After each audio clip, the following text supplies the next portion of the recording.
Hi అండి. శారీ ఎలా ఉంది? శ్రావణ మాసం అమ్మవారికి కట్టడానికని తీసుకున్నానండి. ఇప్పుడు నేను దీనికి ముళ్ళు వేసుకోబోతున్నాను. అదే మీకు చూపిస్తున్నాను. షార్ట్ అంటే ముడి, మీకు దారం ఎంత పొడవు కావాలి అనేది 2 రకాలుగా ఉపయోగించుకోవచ్చు. అలాగే 2 దారపుండలు, కత్తెర కావాలి.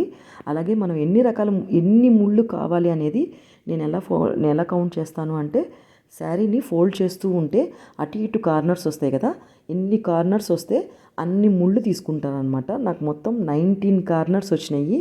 19 ముళ్ళు తీసుకుంటాను. 19 కదా అని మీరు అనుకోవచ్చు. నేను సింగిల్ స్టెప్ వేసుకోనండి, స్టెప్ బై స్టెప్ పెట్టుకుంటాను. సో చివరిలో గుత్తగానే కనబడతాయి, బాగుంటుంది. సిల్క్ దారమేమో నేను డ్రేప్ చేసుకోవడానికి ఉపయోగిస్తాను.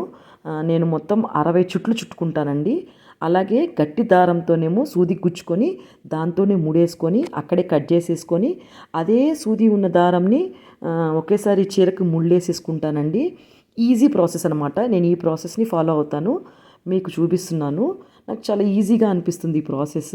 తొందరగా ముళ్ళు అయిపోతాయి నాకు. సింగిల్ స్టెప్ కాదు కాబట్టి మనం స్టెప్ బై స్టెప్ వేసుకుంటాం కాబట్టి గుత్తగానే ఉంటుంది. ఫైనల్ రిజల్ట్ అండి. Thank you for watching.